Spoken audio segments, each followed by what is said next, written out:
Shalom, shalom, everybody. This is our Prophets of Awakening. This is our Friday night class, 4th of September, 2020. We're going to do our usual, the moment of silence, and then we're going to do prayer and then go into current events. And a moment of silence, in case you didn't know, is for us referring to the Lord of hosts for all that he's doing in these latter days, orchestrating our deliverance and all the events that he's got going on to deliver his people Israel from among the oppressors. Okay, and so with that being said, I'm gonna do my little prayer, and then we go into current events.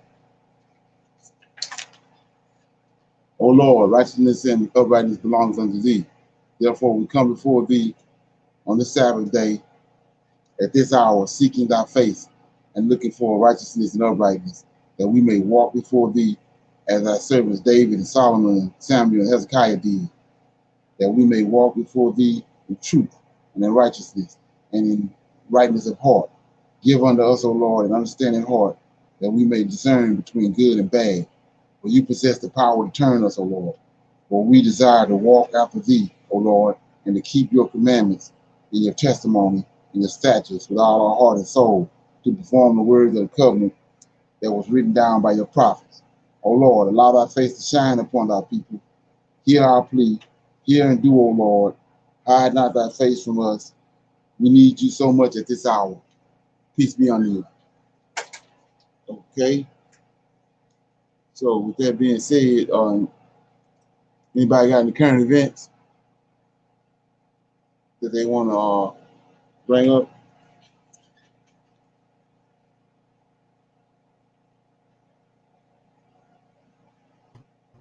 Oh well, I was just gonna mention since we were live now the protests that they'll be doing at the Kentucky Derby and at the Oaks event.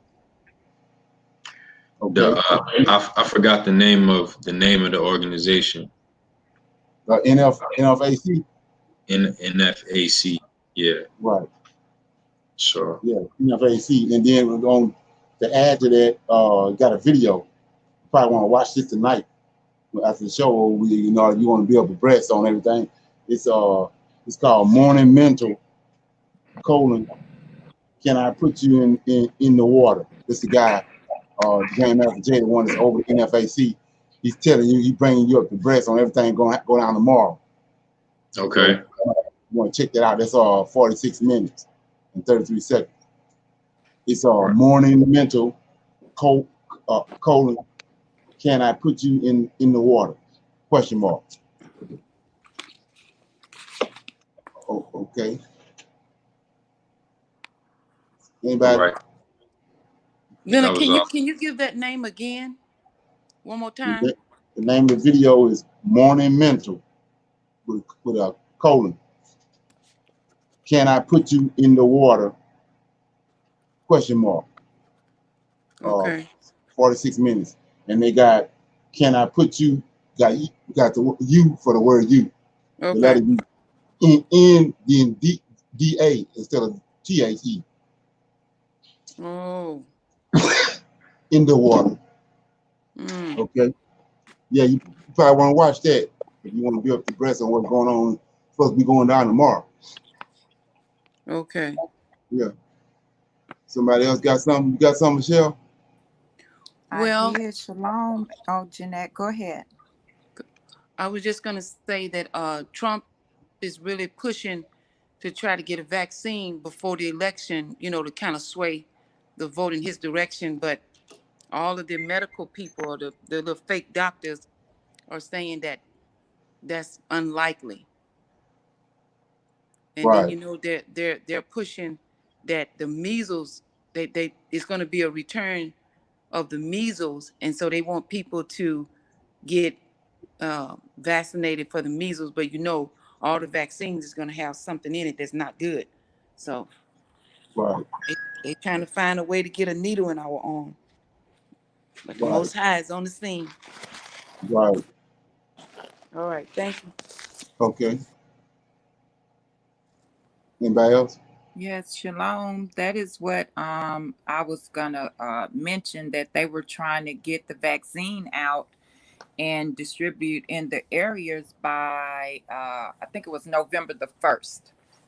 That's what they were shooting for. And they were Okay. saying that it would have to be 2 shots that you would have to receive 3 to 4 weeks apart from each other. And Right. that the vaccine would have to be kept at sub-zero temperatures.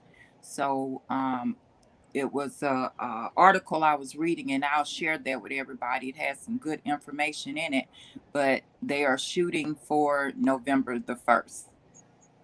Okay. Yeah, I think I heard that too about a month or so ago. Right. Yeah. Yeah. And I Okay, saw that the was all other. I had. Yeah. Thank you. Okay. All right. No.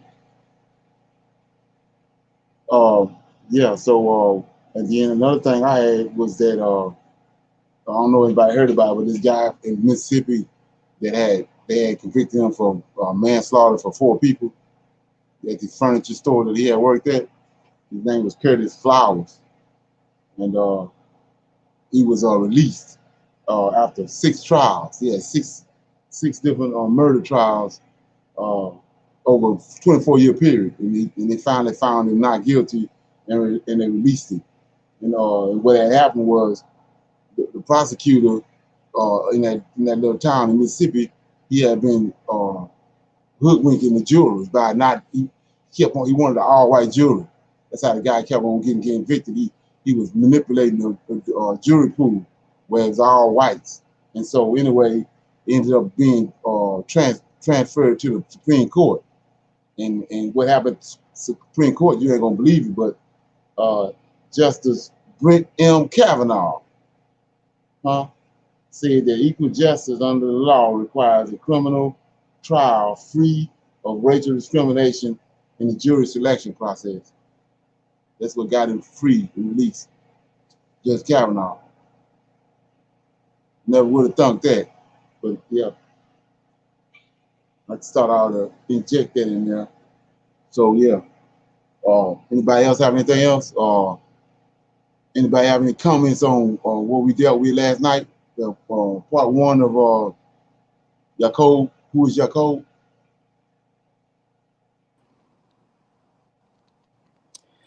No, I haven't yet went back and watched it. So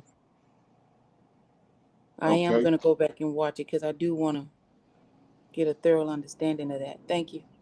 Okay. I didn't have anything. Okay. Yeah.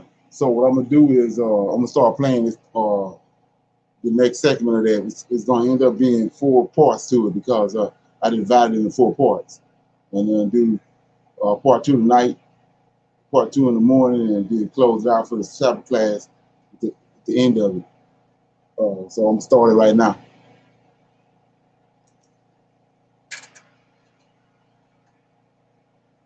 Their root are blacks from ancient Israel, who violated the laws of Islam in ancient India 16,000 years ago and were kicked out, and they made a journey all 16,000 years ago, and they ended up here in the Americas. And the oldest evidence of Native American peoples, they were very black people.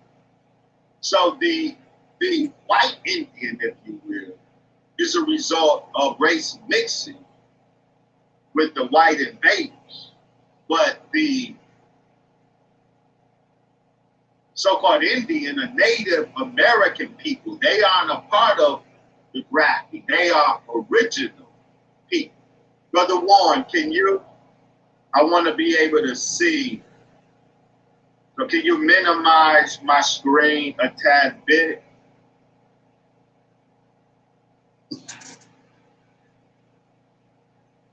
Like I say, for you, if you want to get the real gist of this, you gotta go and watch it because what he's doing, he's using the same 4 men I use in an uncomfortable conversation that's depicted on the walls and all the tombs and all over Egypt, in the temples and everything. It's 4 different type of men that was on the earth.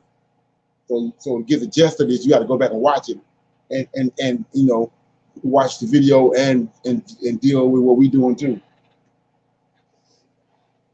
So look at this.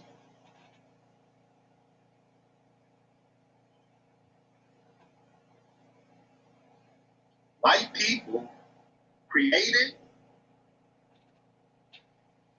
That was testimony of ancient Egypt, at least as if we, to the extent that we trust their Macy and Champollion. I know that there's argument and debate. I'm not going to enter that right now. I want to add to that. Mary H. Kingsley's travels in West Africa.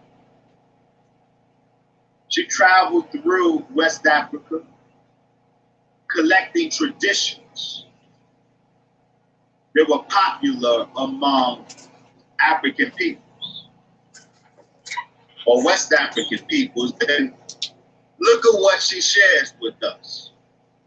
She says, quote, there is this beautiful story now extant among the Cabindas or Cabindas. God made at first all, he always does in African stories, she says. And then God, listen to this.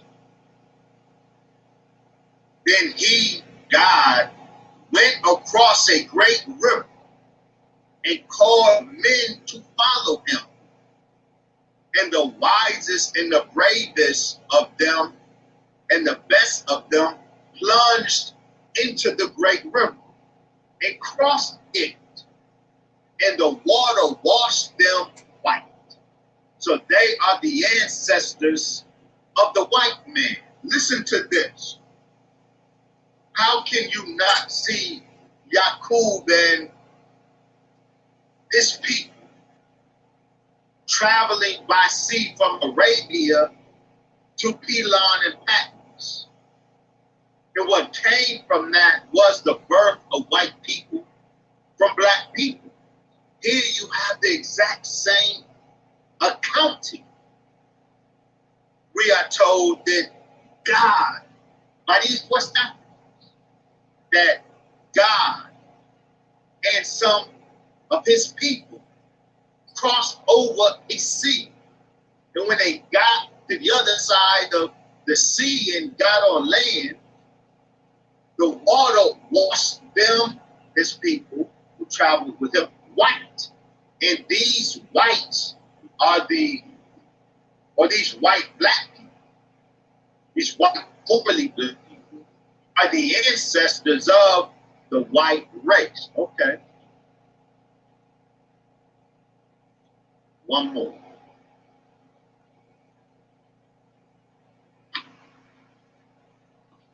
From Dr. John Davy.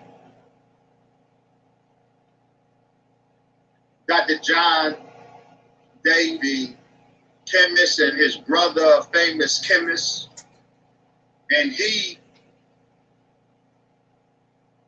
which as part of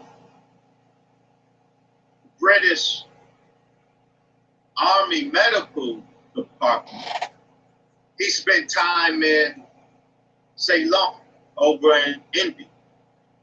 And he took note of Indian traditions regarding the origin of his people, of white people. Listen to what Dr. Davy says. He says, quote, among the natives of Ceylon, the occurrence of the albino, the offspring of dark-skinned parents, is not very uncommon. Moreover, the ethnologists of Ceylon, the Sinhalese Savant, are of the opinion that the white races of mankind are sprung from the albino, and originally were merely an accidental variety. The speculation of the Sinhalese respecting the origin of the white races of men is not without the semblance of probability. Dr. Diggy says. He goes on to say, it is easy to conceive that an accidental variety of kind might propagate, and that the white race of mankind is sprung from such an accidental variety. The Indians are of this opinion, and there is a tradition or story amongst them in which this origin is assigned to us. So according to this tradition among the Indians of Ceylon, who are black and who are a black people who have a kinship with the black Arabians, the black people of India in the East. In fact, I want you to pay close attention to what he's saying about the people that's over here in America that was here originally before Columbus came. We know that they was black, but we got this whole teaching amongst the Israelites that they was Israelites. But he's telling you when they came and how long ago they been here, so they can't be Israelites. So check out what he's saying.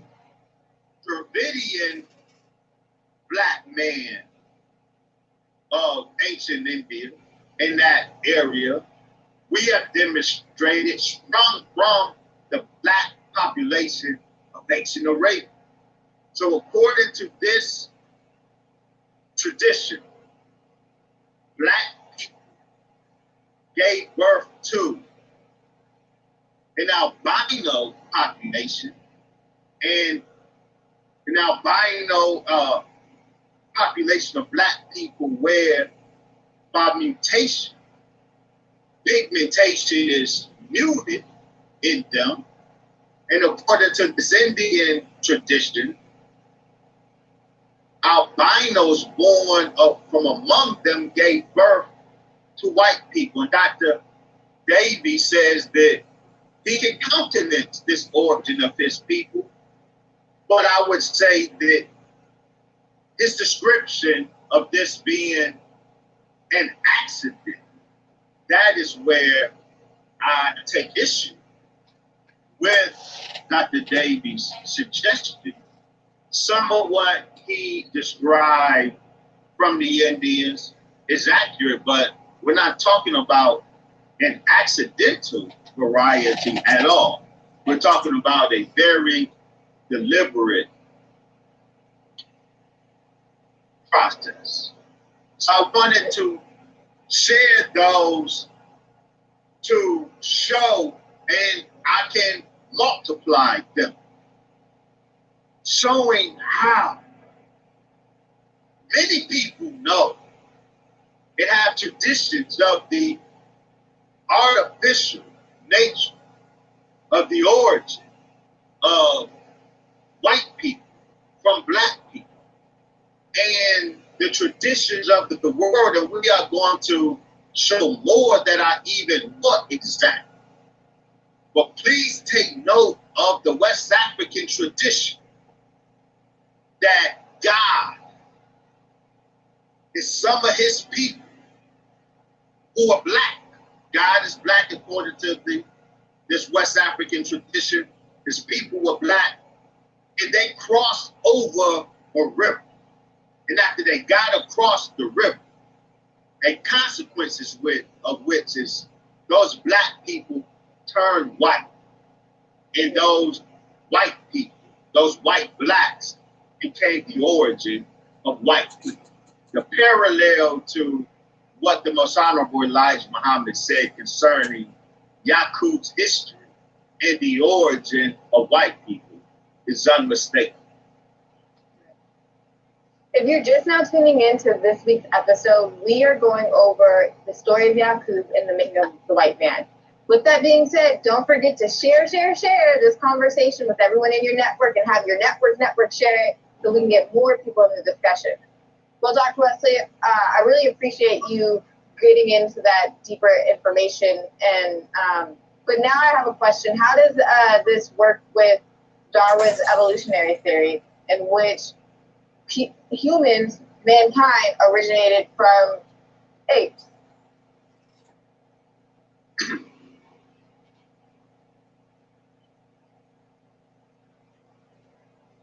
Very great question. Let me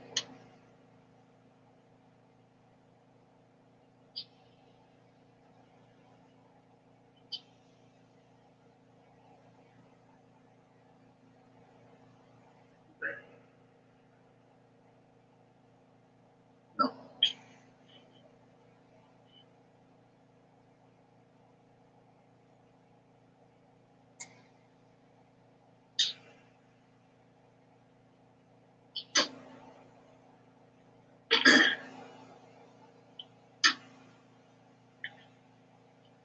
Can you guys see?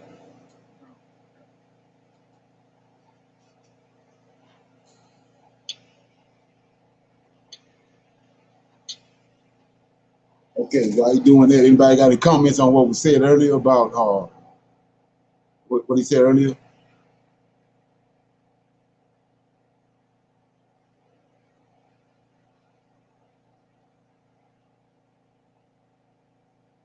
Okay, no comments?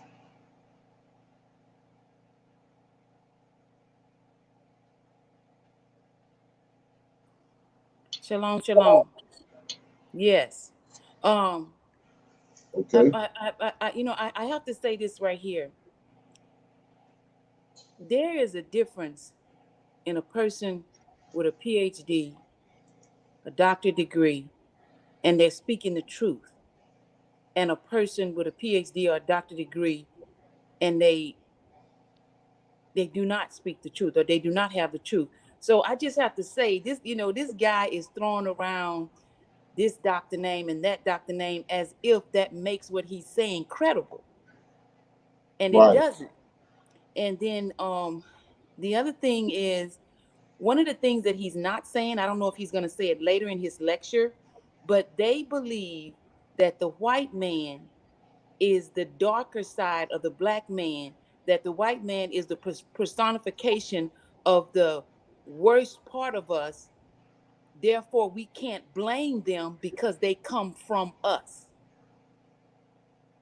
That's part of that understanding. I don't know if he's going to say it, but that's part of the Islamic understanding, is that the white man was created by those scientists from the black man, and the white man is the bad germ that's inside of us, and that Allah wanted us to see the worst part of us.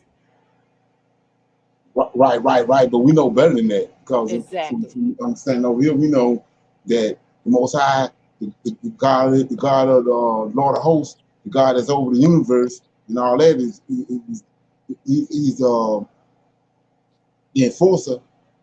That Yahweh made him the enforcer, the Lord of Hosts. So he's what his number one thing is that melanin is the source of life. Exactly. They call it a dark gene, and he take it away from certain people. When they don't, he cursed them. Cursed only mean one thing: to be void of melanin. Yes. That's what he done with Cain. So we already know right there, and that's the purpose of that I'm doing this video, is Exactly. for the people that's on here and anybody that's listening to understand that it's a foundation been laid over here. So everything you watching it with the foundation that you already got. And you sifted Right. through that knowledge. So it's a lot of stuff he's saying that don't make any sense. But like I was saying before, another thing he's saying is that he keep bringing everything back to Arabia. But we know the origins of the Arabians is Ishmael. Exactly. So we keep going back to that. And then I noticed that he got a guy that's showing up on here that he's a Muslim, and his last name is Muhammad, but he took the first name Enoch. But you don't believe in none of that, but you got Enoch on there. Right. So if you believe in Enoch, then Enoch in the Bible. Enoch is descended, is a part of Adam's descendants would come all the way down to the Israelites. Mm-hmm. So anyway, so like I'm saying is you're able to, because of the understanding you getting over here, you're able to look at this stuff and rightly divide the small things. Like And I was saying before, there's a big thing going on about the people that's over here when the slave ships came here, it was already 10 tribes here.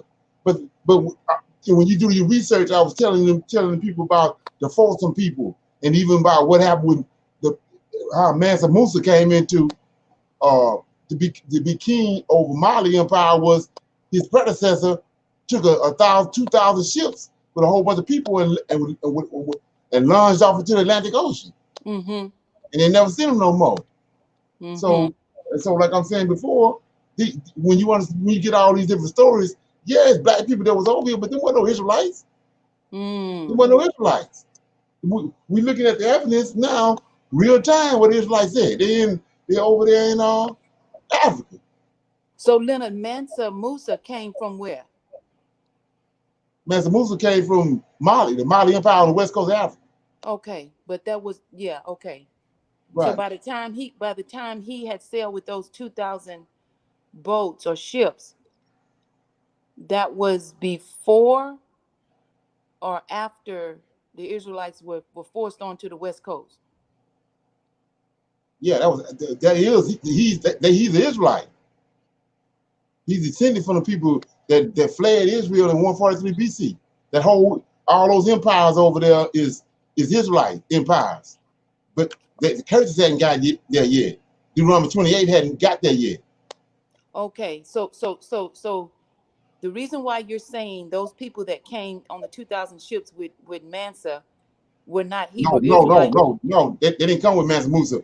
Mansa Musa was received the Mali Empire when his predecessor, the guy before him, decided to cross the Atlantic with 2,000 ships. That's how he took over the Mali Empire, because the king that was there before, he had his desire to find out what was on the other side of the Atlantic Ocean. Oh, okay. So he left, and he gave the kingdom over to Mansa Musa. Okay, who was a Hebrew Israelite? Right, all of them Israelites. They all was on these are Israelite kingdoms all over there. The Sangha Empire, Asante Empire, all those are Israelites. But the curses haven't caught up with them yet. That's what I was trying to get to. So the reason why you're saying the people that came over the Atlantic at that time were not Hebrew Israelites is because we was not under the curses yet? Or no. I'm saying that it's a bunch of black folks that was already here in America long before the 10 tribes. What they saying, the 10 tribes came here. Okay. It was already black folks here. They called them the Folsom people. Okay. It was already here, and so they saying they trying to make it out that the people that was here was the 10 tribes. Oh, okay. But the 10 tribes wasn't here. When you look at the evidence, they crossed over they went past Israel. When they left Assyria, they didn't want to go back to their land where they came from, so they passed Assyria, and the places they calling Asheroth, what they saying is America, is up at the top of Africa. There's a place called Asheroth at the top of Africa. Okay. And they dwelled there for a while. Then they trickled down through the Sahara Desert, because the Sahara Desert was a barrier because of extreme weather and stuff in the heat. But eventually they conquered it, and they started coming down through the Sahara Desert, and they all ended up on the west coast of Africa. Okay. But it's a prophecy on the southern kingdom, because they was going to be scattered. Judah was going to be scattered. Right. So Judah, Levi, and Benjamin was scattered to the four corners of the earth. But the 10 tribes still was in Africa where they went. Okay. And the people that they saying over here, that's Israelites, was them some black folks that was here, and these stories right here is telling you that. It was already here. Okay, so the black people that were already here was the Folsom people, and they actually hate Hebrew Israelites. With that understanding, you're going to see that in what he's saying. And like I said before, the people here on this line and dealing, they had an advantage, because you listen to this stuff, but you got a whole bunch of other information that you can bump against it. Okay. Right. Thank you.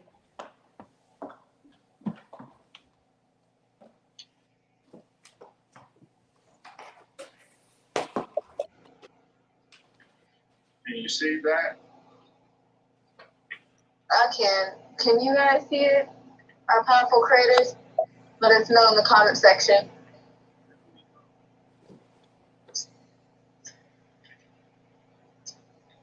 Yes, people. April says she can see.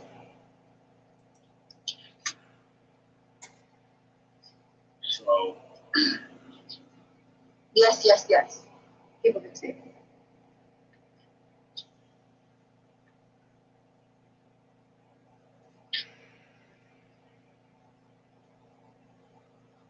So he getting ready to deal with what's going on with Darwin theory about the humans descended from apes. So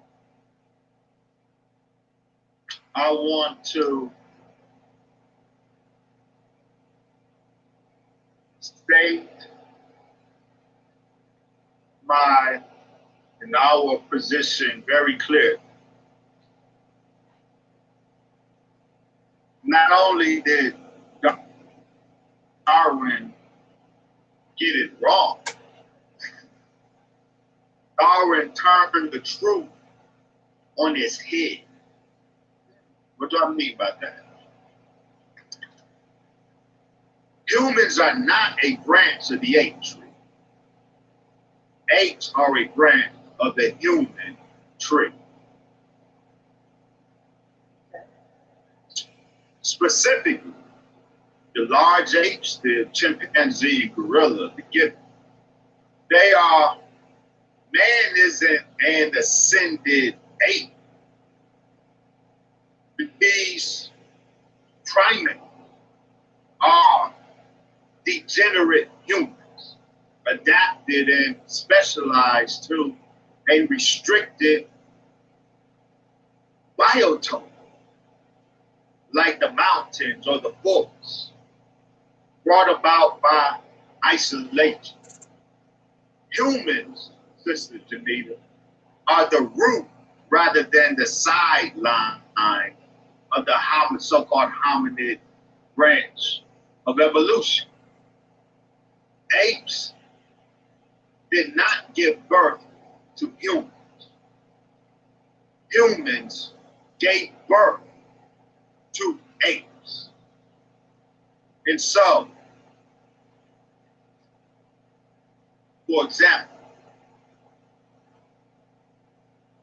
Professor Robin Crompton, musculoskeletal biologist at the University of Liverpool. You should look him up. He affirmed that the famous ascent of man image, you know that famous ascent of man image that has an ape or a chimp evolving progressively into a human, you know that picture? Yeah. The ascent of man, Dr. Crompton affirms that that image is wrong. The ascent of man image, he says, is going in the wrong direction. The more accurate is the image of the descent of man. That the chimpanzee represents a devolved human rather than the human representing an evolved ape. No. He affirms that both modern humans and the chimpanzee descended from a proto-human ancestor. It was a chimpanzee who suffered a change in body form, falling down on all fours, and his body changed to accommodate being able to move at high speed on all four limbs. So you ask me, how does this relate to Darwin's evolutionary theory? Darwin turned the truth on its head. The black man is not a descendant of a great ape. The great ape is a descendant of the white man in particular. We will get to that later. Okay. I hope that answered your question. Well, yeah, I was gonna say, well, how do you know it's particularly from the white man? Oh, we are going to get into that in some detail. I want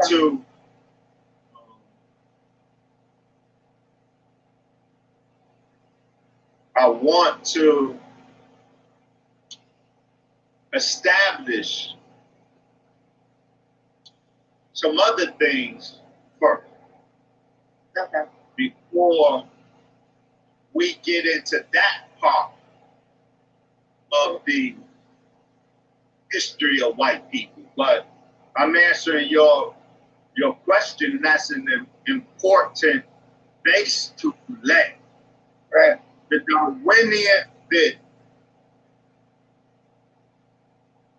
humans are not a branch of apes. Apes are a branch of humans. Humans are not ascended monkeys. Monkeys are ascended human beings. And so I want to, what you will say, brother Dr. Wesley, all of these bones of these 8 people, like Lucy, Yeah. this 8th woman, that's the white man and his lies. How do we know? There's no better illustration. Australopithecus, a hominid series, famous hominid series, Australopithecus. Australopithecus means southern ape. Lucy, you seen the famous pictures of that African woman, Lucy, who is a very small ape woman. Her species is Australopithecus, southern ape.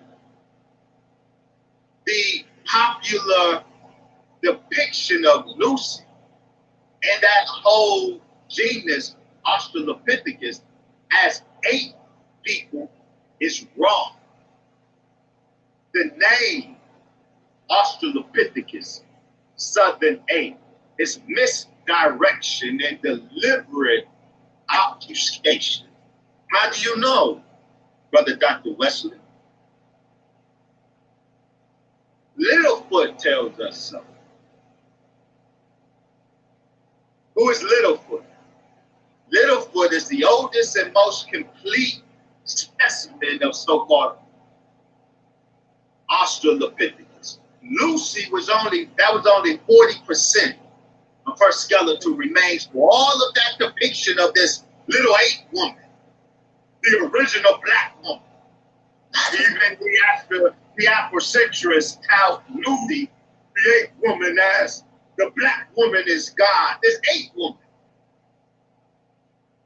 And the whole time, that depiction of Lucy is the white man's wicked imagination, because that depiction of that 8th woman was based on 40% remains, and the rest of it was filled in, and she was made inappropriately so to look like a woman. But Lucy looked more like you to think that she looked like that 8th woman. Am I bugging? No, I'm not bugging. But Like me?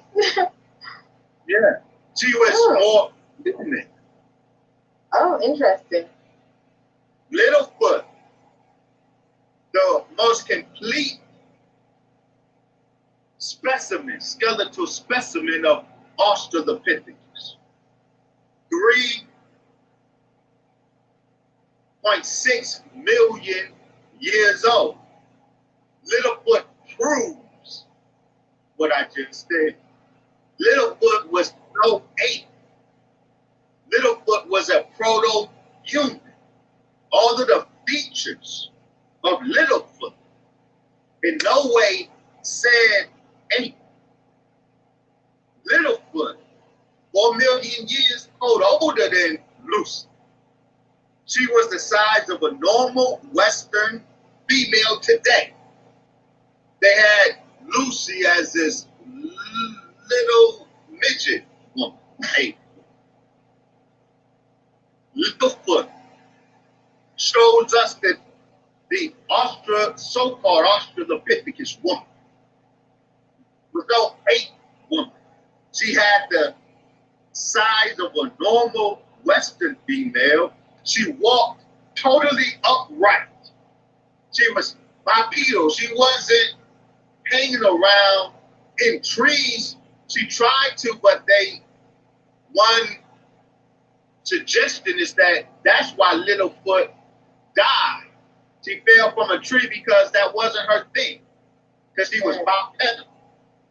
And her arms to legs ratio or proportion with that of a modern human, not that of the apes. Apes have elongated arms and legs to arms ratio of apes are different than the arms to leg proportions of humans.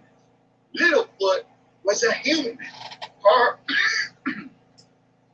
legs to arms proportion was human. So Australopithecus, that name should be scrapped. That wasn't a southern ape, that was a primitive human that could be put in a population of modern black humans today. But the white man paints these bones and gives them ape-like dressing to telescope the ape family back years because he knows the ape family is his family. He knows that he is the root of the ape family. We'll get to that later. So anyways, this is pseudoscience. Beyond this pseudoscience, but it's more than pseudoscience, it's deliberate deception. Pseudoscience I take to mean just poor science. The intent may not be malicious, they just bad, they just don't do this. But this, what we're talking about, depicting Lucy as a midget ape, that wasn't pseudoscience, that was wicked, deliberate deception. So no, I am not a Darwinian evolutionist.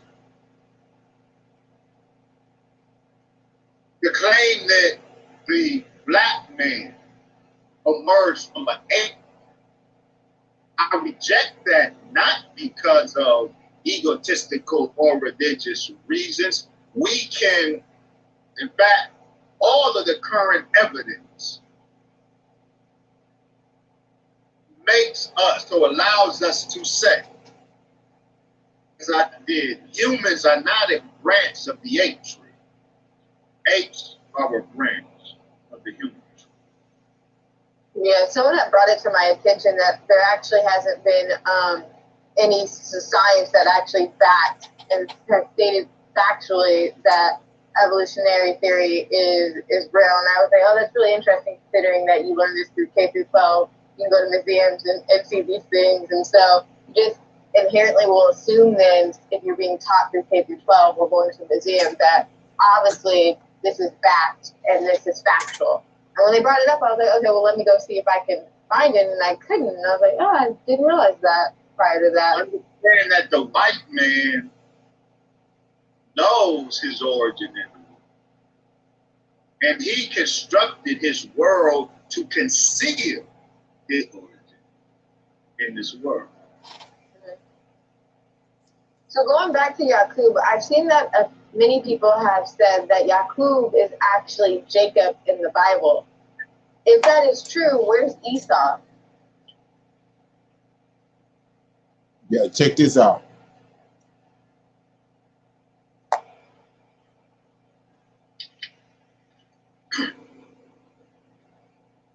So Jacob,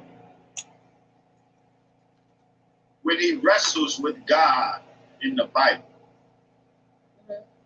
his name is changed from Jacob, or in biblical Hebrew, Yacub. From Yacub to Israel. And Israel, the biblical editor tells us, means to fight with God. Jacob, while Yacub gave birth to all white people, a division emerged within white people. That division is popularly known as Jew and Gentile. Black people, you are not. That is an intra-Caucasian dispute. The Jew and the Gentile. The Jew, Israel. Israel represents the Jew, who, more than his Gentile brother, who is Esau, more than his Gentile brother, the Jew carries on the legacy of their father, Yacub. I'm going to have much more to say about that in a minute. Allow me to do this. Yeah. The science of the origin of white people. It is, this base has to be laid. To understand and appreciate Yacub and his making of the white race.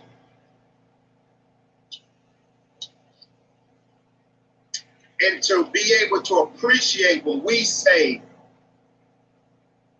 it's one thing, and it is the thing, we're going to show more of it, that tradition, the tradition of the ancient Egyptians, the tradition of West Africans, the tradition of the ancient Indians, the traditions of the ancient Mesopotamians, all of them converged and agreed that white people were artificially created. What I didn't mention when we were talking about the Indian pyramid, or the Indian tradition quoted by Dr. Davis, of white people being born from black people giving birth to white children. And those white children, white albinos being the root of white people. What Dr. Davis didn't mention, as a part of that tradition, the Indian tradition is the Aryan Indian tradition agrees with those black Indians attributing that origin to white people. The white Aryans give more detail. They say that their origin from black people was not accidental, but they were deliberately created from white people by their God, and they gave their ancestral progenitor the name Vivus Bacta Manu. And we documented in our book that the Aryan Vivus Bacta Manu is the Aryan description of Yacub, the man who, according to the Aryans, deliberately brought about the white Aryan people from the original black stock. So the Indians just don't acknowledge that whites are the offspring of black people. But the Aryans give the detail of themselves that yes, that is true. But we are an accidental variety of black people. We were deliberately created by our God, by Vivus Mata Anu, Yacub. But it's enough. It's one thing to have all of these human traditions that say white people are an artificial creation on this earth.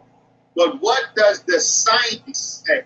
Because see, Vlad will put up against this universal tradition.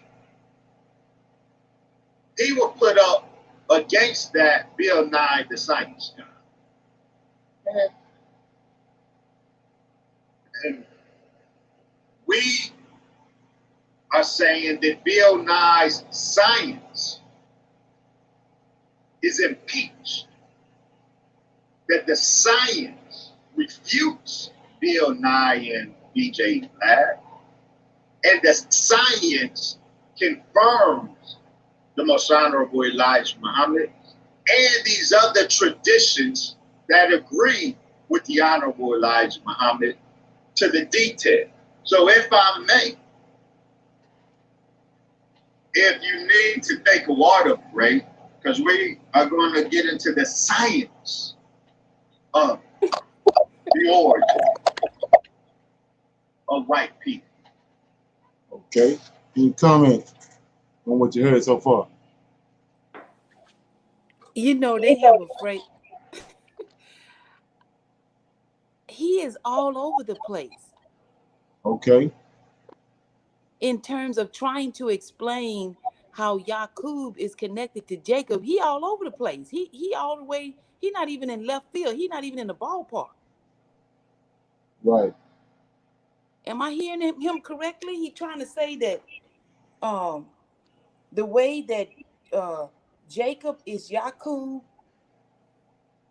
is because Jacob is carrying on the line of Esau? He's saying that Jacob came on the scene. Jacob is the white man. Was no white man existed until then when Jacob came. Oh my gosh. Okay. That's what he's saying. Yeah. And Okay. he's saying that Yacub, which is Jacob, is the same same person. It's him that wrestled with Yah. Right. But like I was saying before, they got it off because they don't have you coming into this understanding sideways, same way we did. And it's all behind what Esau done. Esau brought you got blacks that was raised by the Quran, you got blacks that raised by Christianity. You coming in both ways, you coming in wrong. Right. And I think the reason why Esau constructed that. Yes, and he just skipping all over the boy that was born before Isaac. Ishmael. Abraham? No. Okay. The guy that was Isaac that was born before Jacob. No, I'm talking about Ishmael has to do with the Arab race, right? Right. Okay. Muslims and Islam is connected to the Arab race. So he's just skipping over a whole. Right. Yeah. They don't understand none of that. That's what I'm saying. He's coming in sideways. Yes. Okay. And a Christian the same way. But it's a culprit behind all that, Esau. He's the one behind all that. Even when you go back to that's why it's so important to deal with this type of stuff. Like I said, you ain't gonna get it nowhere else. But right. You gotta deal with the fact that the 10 tribes came over here. They ain't come over here. But he's showing you the evidence where on 3 or 4 different occasions, even like I said, you have to just go Google it to force some people. There's people that was already black folks that was over here. It was already here. And so even when George Washington came here, those are the people that they were dealing with. And then you gotta look at the fact that they was the Mississippi was set up the same way the Nile River was. So that means them people had to have a seaport. Huh? Are you saying Mississippi set up as a seaport? Is that No, what you're saying? the same way the Nile River was set up over there the same people that came over here, they dealt with the Mississippi the same way they dealt with the Nile River. So they had to have some kind of connection with the people in Egypt. Okay, I'm gonna ask you to say more about that a little bit later. Right. To They explain. even got a sphinx, the same sphinx that's in Egypt in front of the big Great Pyramid. Mm-hmm. That line like Right, beam, that whatever. line-like structure. Mm-hmm. It's one of them. It's one out in the Gulf, in the Mississippi. Really? It's just under the water. Yeah, it's already confirmed Okay. fact. So these people had some kind of understanding of the Egyptian culture that was here. They had been here. Because, like I said, it was black people, and even the big old giant heads they find all over South America. The big Right. black giant heads, the Olmecs. The Olmec. Mm-hmm. They go way back before the 10 tribes. So it ain't Okay. it's that's just like how you starting to see with the understanding that you're getting that how he's off, then you see that same thing with that. He's off. And you can you know what I mean, you have whatever you want to do with it, but when you see it's off, you don't deal with it no more. Because it ain't we at the very end. We at the time appointed. You got to deal with the truth. And once you see that something ain't right, it just ain't right. It's not about trying to build no website or trying to get no likes. It's, we trying to reconnect with our creator. Yeah. And like I said, he said that in Isaiah chapter 44, 1-5, he says one by one. We gonna he's gonna raise them up like willows by the water course. It ain't Right. it's not bringing in stuff that ain't right. Now that you dealing with it one at a time, right? Dividing everything. And so, like I said before, you ain't gonna go nowhere. You're gonna be dealing with this type of information. Right. I mean, and the all more. kind of group. But we going by dealing with this type of stuff. You going to the heart source of the situation, and then you being just like when Ezekiel saw the man with the reed, and he said the man he looked up and water was up to his ankles. Yeah. And then he looked up again, it was up to his knees. Then he looked again to his waist. Next thing you know, he was submerged in it. So this was happening. You're being submerged in his knowledge. Exactly. And so you might not want to deal with it, but you got to be dumped in it. You got to be submerged in that. You got to put you out there, and you got to deal with it. Yeah. And when it comes up, as because we're in the end, we're in the last days, and so more and more, we may not be hearing about certain things right now, but it's going to come, and we won't be caught off guard. We will be able to have something to say against that which we know is not true, or whether we say something or not, we can know in our hearts and in our minds that has nothing to do with the Lord of hosts or the Most High and us as Hebrew Israelites. Right, but when you understand what the Most High has done, each individual human is marvelously made. So it's not like in the Catholic Church or in a mega church, wherever you being controlled and taken in a certain direction by the information. This ain't what happening right here. You being given the information raw. You would, like I said, the Israelites are highly intelligent beings. They're dealing with angels. You rightly divide. Don't go by what Leonard's saying. The information posed to you, then you rightly divide it and deal with it based on what you've been getting and how you've been interacting. And so, we know how to right? And we know how to stretch our hands.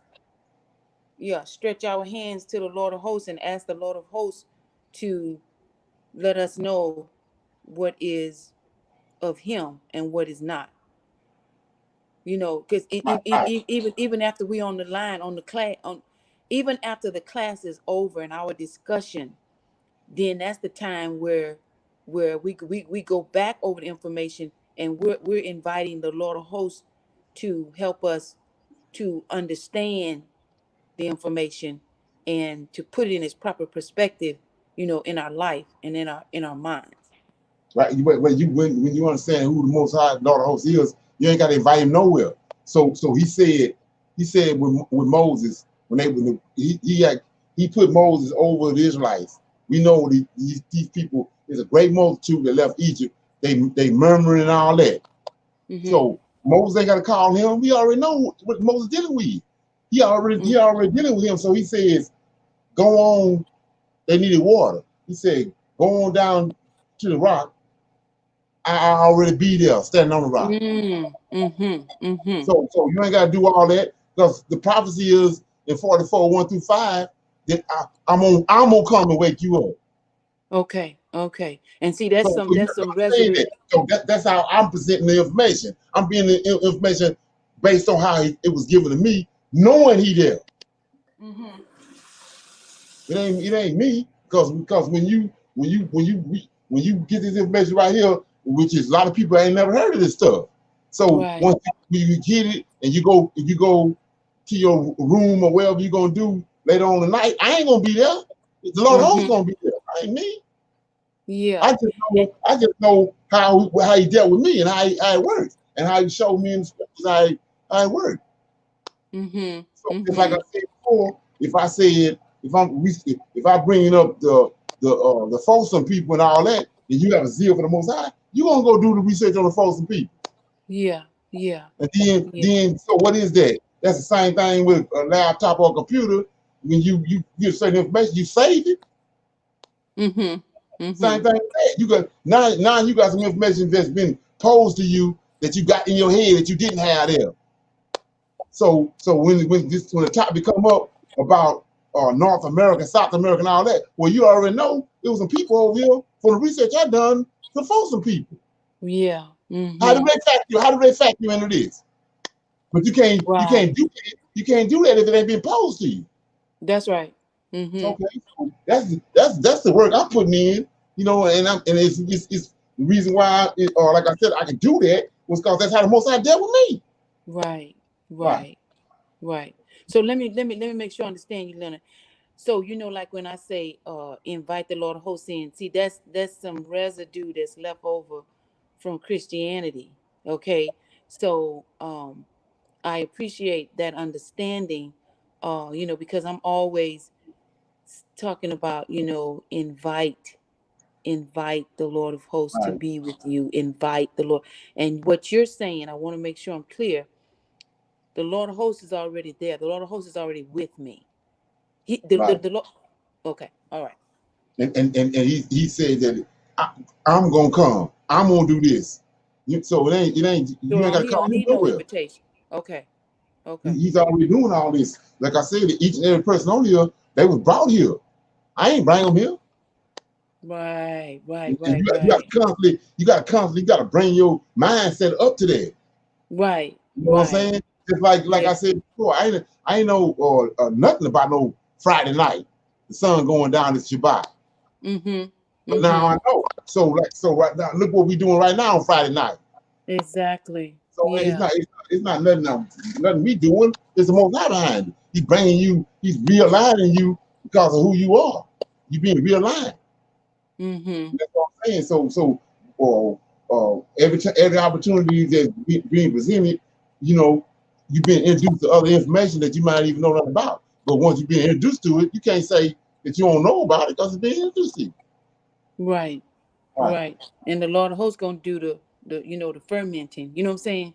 The Lord of Hosts gonna help you to let it marinate and do what it need to do in your heart. So I wanted to say this.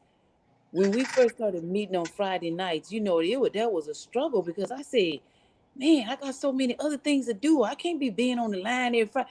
But if at this point, if I'm not on the line, I don't feel right. You know what I'm saying? It's like initially you think you have, because you have been used to a different lifestyle, you be thinking Friday night on the line? No, I got some things to do. But then, like you say, when you come into the knowledge, let it ferment, Lord of Hosts deal with you. Man, I nothing else can get on my schedule on Friday nights. Right. That's something you got. That's something each individual on his own has to come to conclusion with. Right. It's not. It ain't like I said. It's not nothing that a particular person doing. It's once you come in contact with this stuff, you know, when the Bible says waxing strong, you wax strong based on your desires and your zeal for the Most High. Right. Yeah. Yeah. Is All right. anybody else that got something before I go? Move on. Thank you. Anybody else got anything? Okay.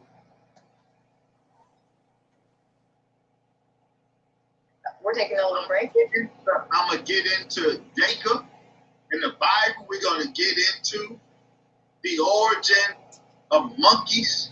We're going to get into all of that. But I don't want to get into that without laying the scientific base and laying it very clear of how white people were brought about. The scientific origin of white people is what we want to understand before we go any further, if that is okay. Yeah, that's okay with me. Right, Is that right. all right with everybody else? Right. So I want to inject something in there right quick because I mentioned it, but I didn't. I want to shine. I want to shine. I believe so. Hold on 1 minute. Yeah. So it says I showed you in part 1 of this how he turned Cain white. Well, I'm gonna show you in here where he turned Miriam white. So because the topic is, he keeps saying the origin of the white race. So it says right here. It's a being. So it's supernatural being that's doing this. He ain't from this world. So you know you got to factor that in. So it says, I'm in Numbers.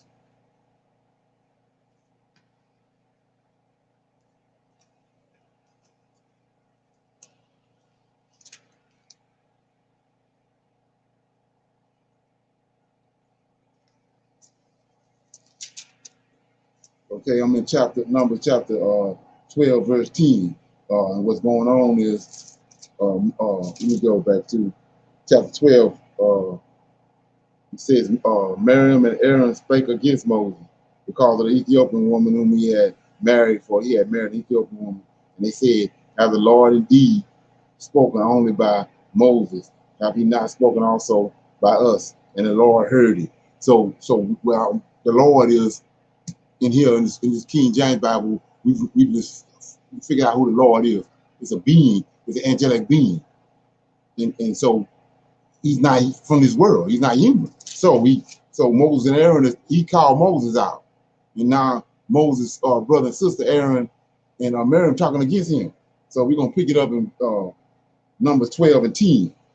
And the cloud departed from off the tabernacle, and behold, Miriam became leprous, white as snow. That's the topic what we did. That's what we're dealing with right here. So did they get this information that's in Leviticus from the Arabians, or did the Arabians get it from Numbers and from the information that was given to our forefathers? So he says right here, we see in the very beginning he turned Cain white. Now it says right here, let me read it. And the cloud departed from off the tabernacle, and behold, Miriam became leprous, white as snow. And Aaron looked upon Miriam, and behold, she was leprous. That word only means one thing: white as snow. That's what he's trying to break down. And Aaron said unto Moses, Atlas, my Lord, I beseech thee, lay not this sin upon us, wherein we have done foolishly and wherein we have sinned. Let her not be as one dead.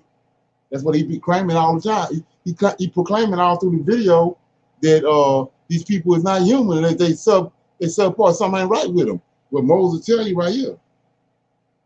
I beseech thee, lay not this sin upon us, wherein we have done foolishly and wherein we have sinned. So let's look at that.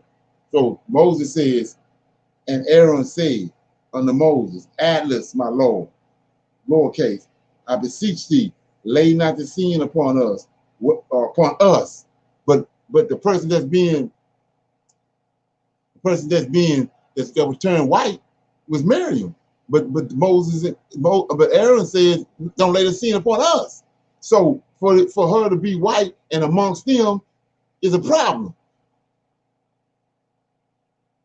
You see that? It's a problem for her being leprous and around them is a problem.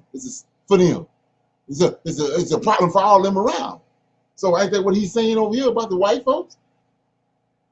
But so where is this person at right here? I'm talking about the term Miriam white. Where is he at in the equation that this brother and the Muslim talk about? Where he at in the equation?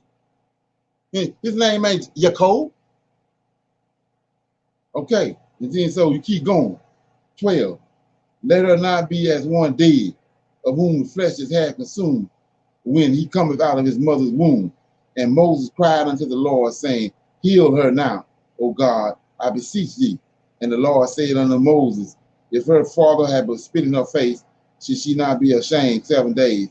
Let her be shut out of the camp 7 days, and after that let her be received in again. And Miriam was shut out from the camp 7 days, and the people journeyed not until Miriam was brought in again. Okay, so again, so what we're looking at is that this being that turned her white, after 7 days, he turned her back. So we don't see nowhere over here where Yacub turned them back, white, turned them back. So Yacub ain't the culprit that's doing this. Yacub ain't the one that's turning people white and cursing people. It ain't Yacub. Okay? So we're gonna pick back up what he's talking about. I just want to inject that in there.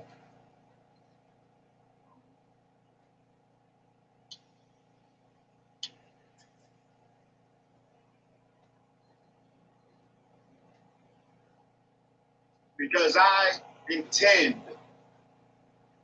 to prove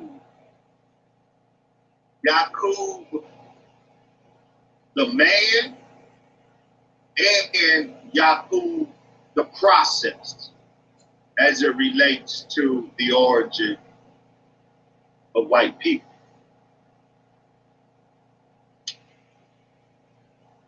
I am on the edge of my seat. I'm like, I'm ready for this science right now. Trying to pull up our screen. My images.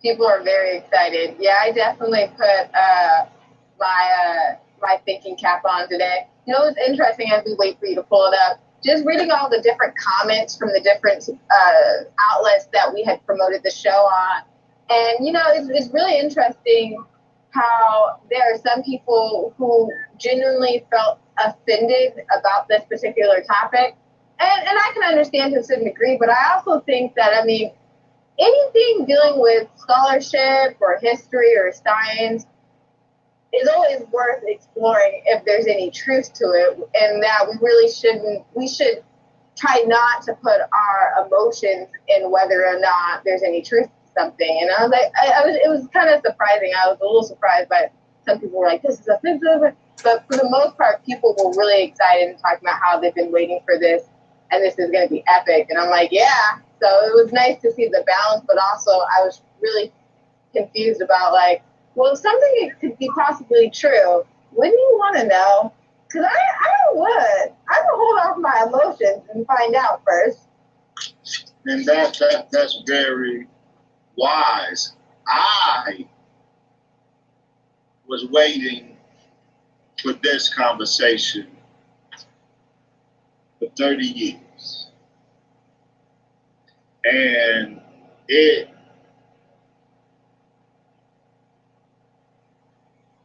culminated with our conversation today. Now, I'm not seeing my screen up. Did I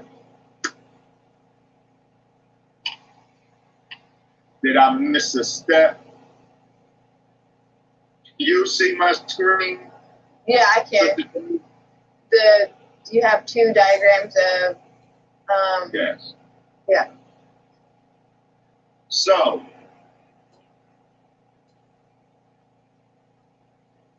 the science, more even than the human traditions, the science proves the Honorable Elijah Muhammad correct and Bill Nye, the science guy, wrong.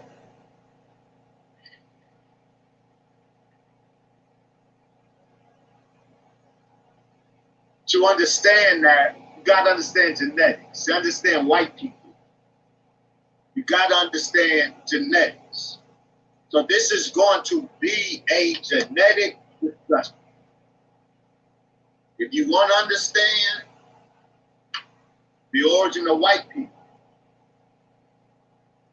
you got to understand them at the genetic level. The Most Honorable Elijah Muhammad said that, he said, I know white people by the germ that emitted them.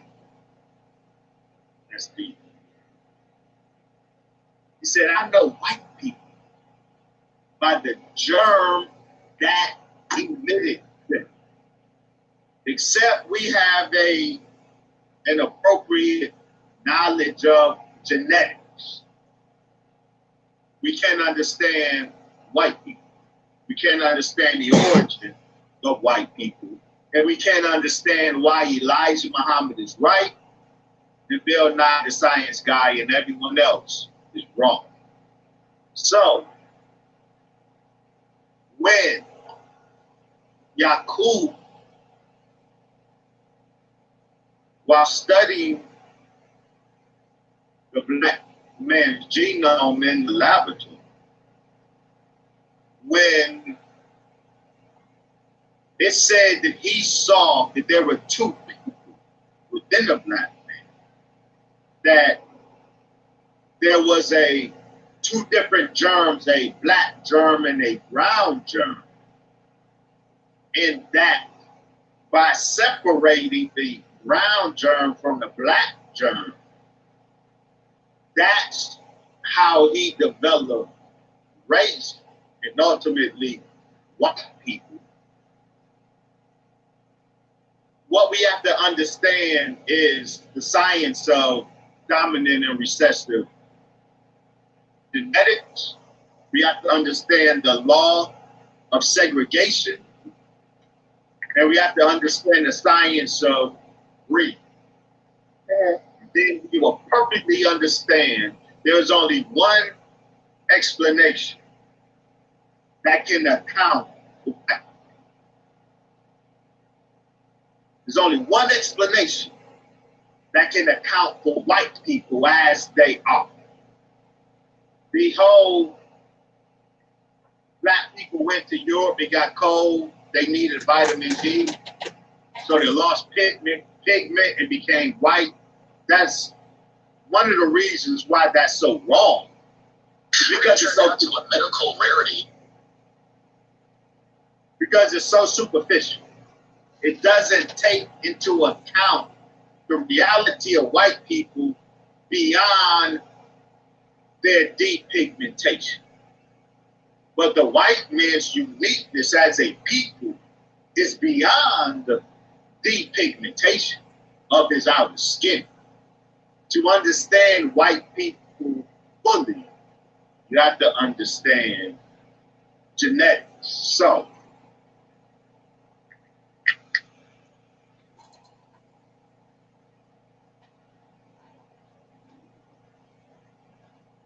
Mendelian genetics, or the genetical system as outlined by Greg Mendel, was only a rediscovery of what Yacub knew and utilized thousands of years before Greg Mendel. But so, some basic concepts. Understand gene and allele We'll start there. Start here. Gene and allele. Allele is very important in this discussion. A-L-L-E-L-E. What's an allele? A gene can come in different forms. The different forms are different variants of single gene is called an allele. An allele is a version of a particular gene. And most people, or many genes, I should say,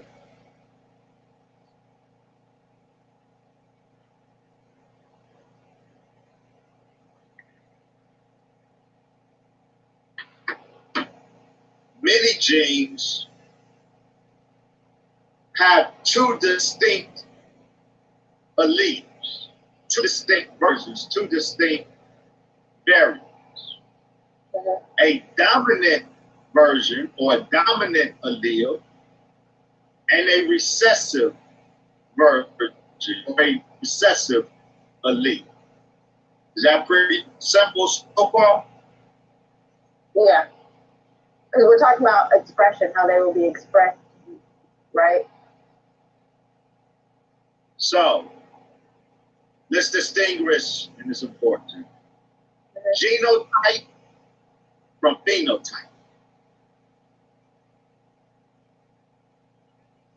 The genotype is the combination of all of the gene variants, meaning a combination of all of the alleles, the different versions of each gene taken together, that constitutes the genotype of an organism.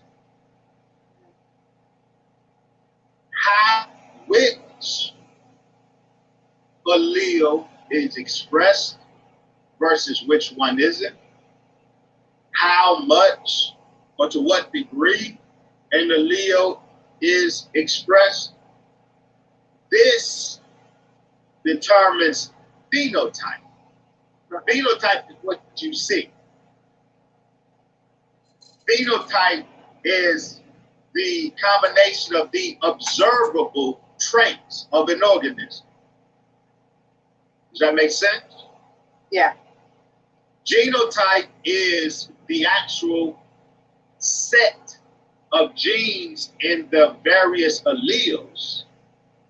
Phenotype is the physical, the traits that result from the physical expression of the various alleles or versions of the gene. Does that make sense? Mm-hmm. So, what?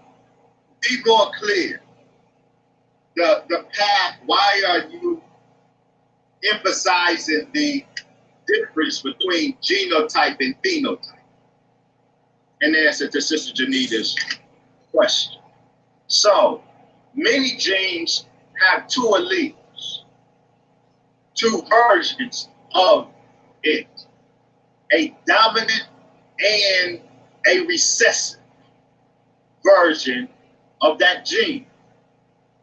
Now, based on, there's a number of laws that determine how genes are expressed and therefore determines what the phenotype will be, what the organism will look like.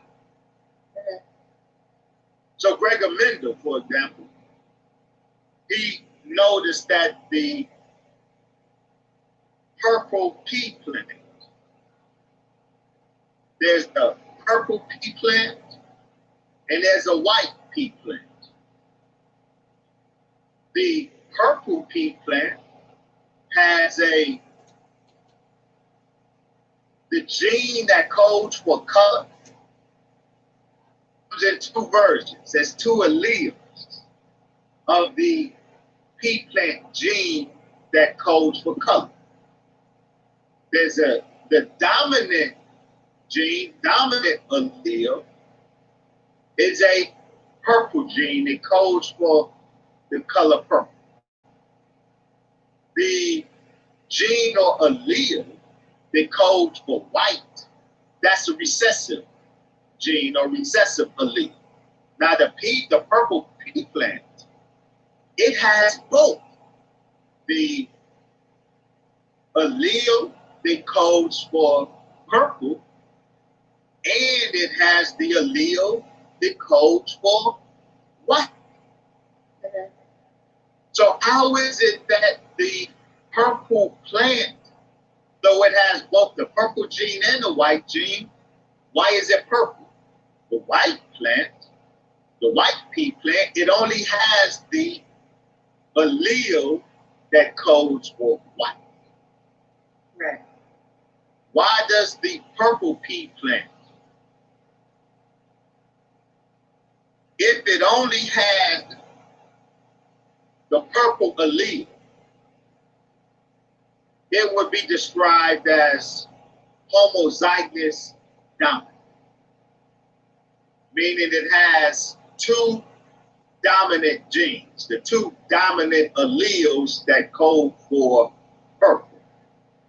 There is such plants that are homozygous dominant.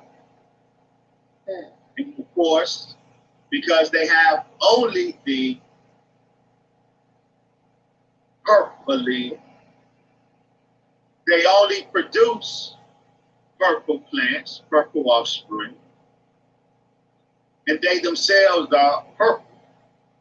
There are other purple plants that have both the pea plant, that has both the purple allele, or the allele that codes for the dominant purple color, but they also have the recessive allele that codes for the white color. This pea plant is called heterozygous. It has both the dominant allele and the recessive allele together. Does that make sense? Yeah.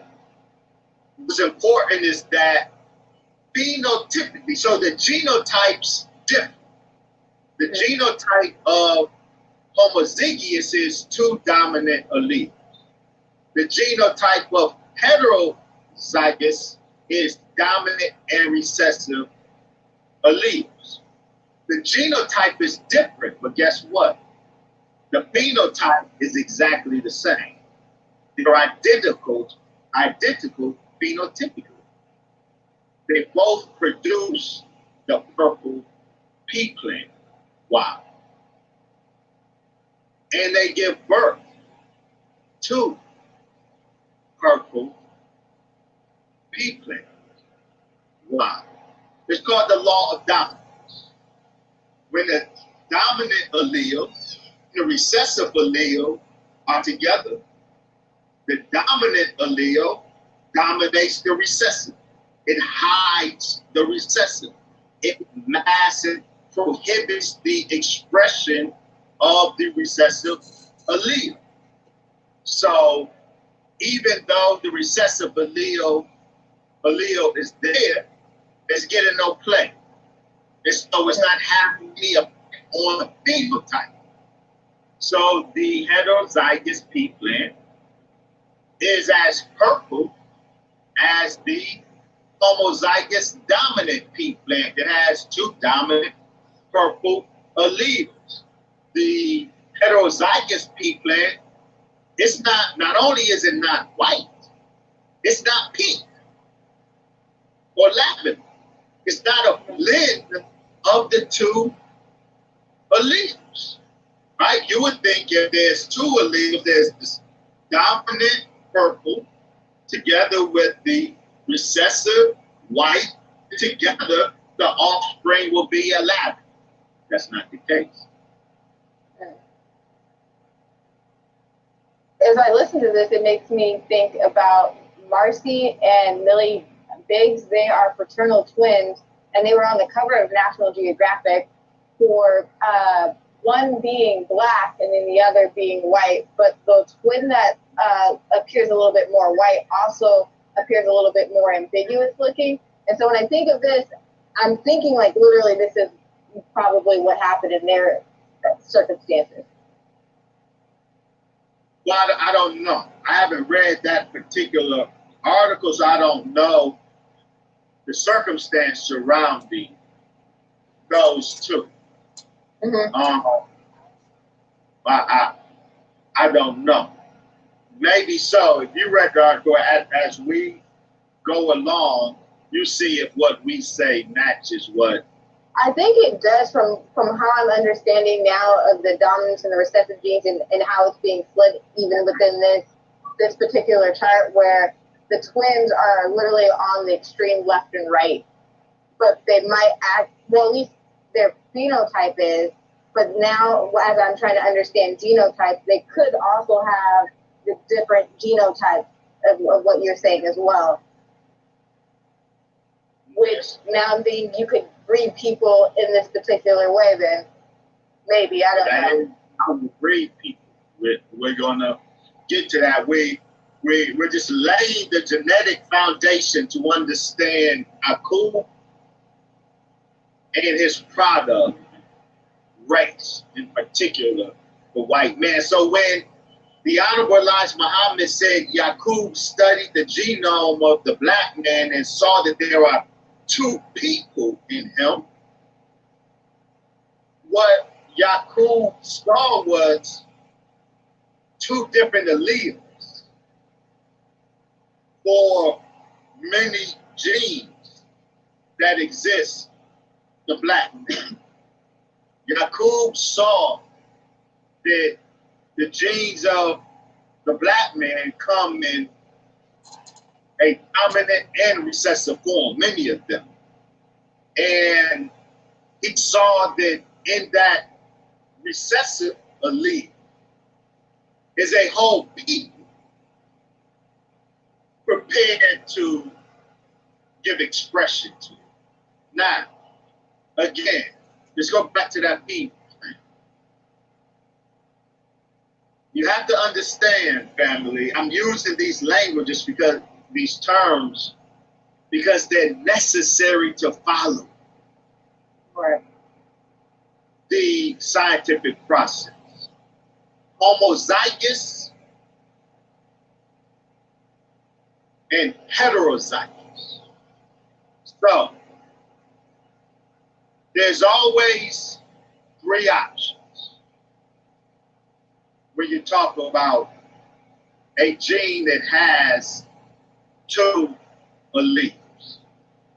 In terms of the offspring, there's three options.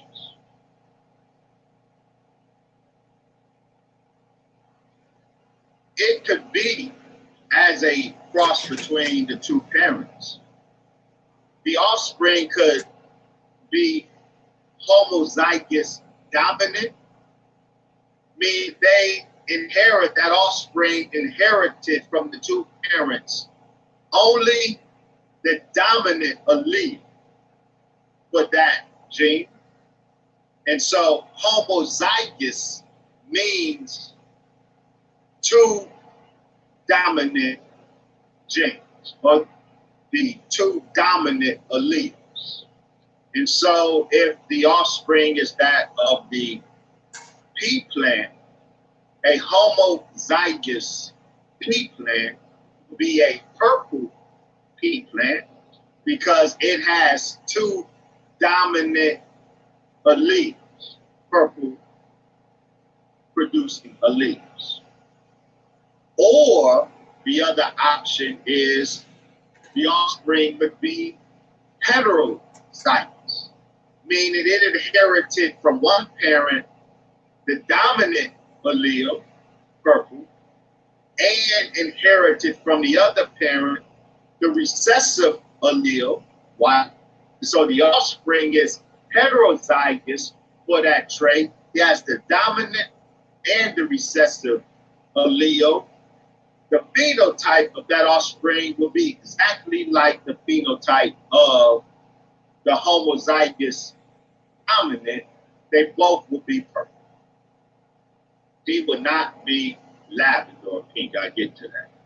The third option under normal circumstances is the offspring can inherit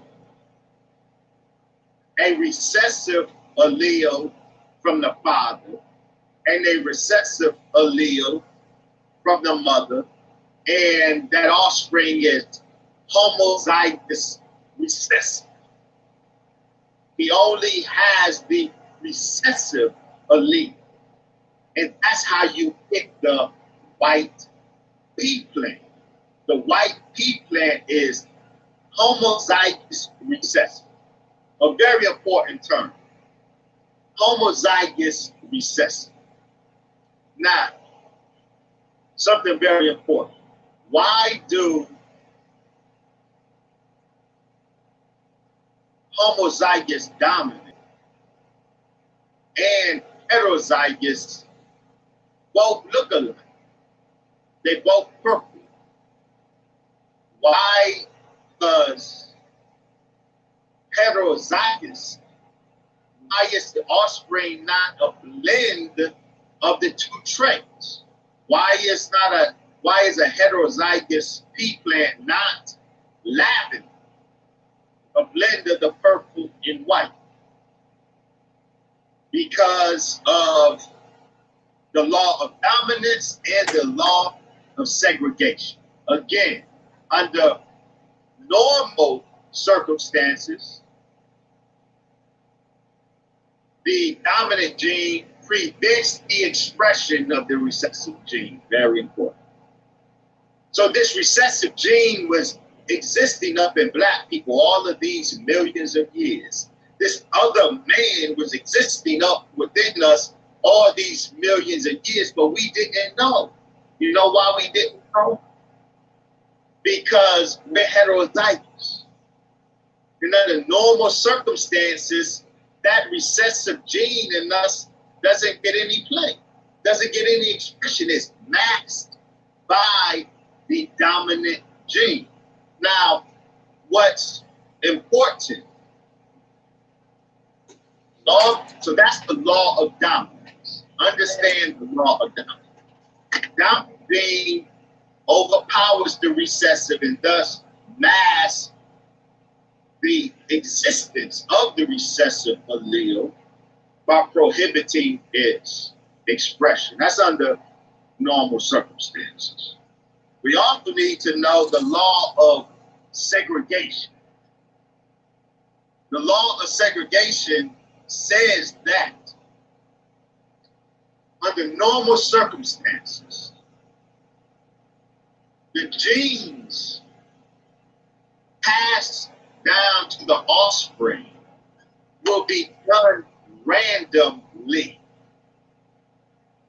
So whether the offspring would be homozygous dominant or heterozygous or homozygous recessive, it's a roll of the dice that determines that.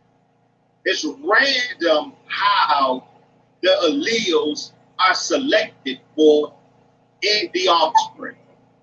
Do you follow? Yeah. That's very important to understand what Yacub did. I will build on that in a moment. Normal genetical operation is random. Normal selection for traits is random. And Gregor Mendel found that there's a 3-to-1 ratio, very important. The law of segregation produces what they call a magical 3-to-1 ratio. Meaning you roll the dice 3 times, you're going to get dominance.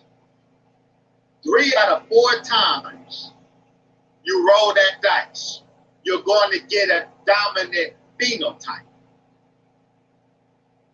One of those 4 times is going to be the dice is going to roll homozygous dominant.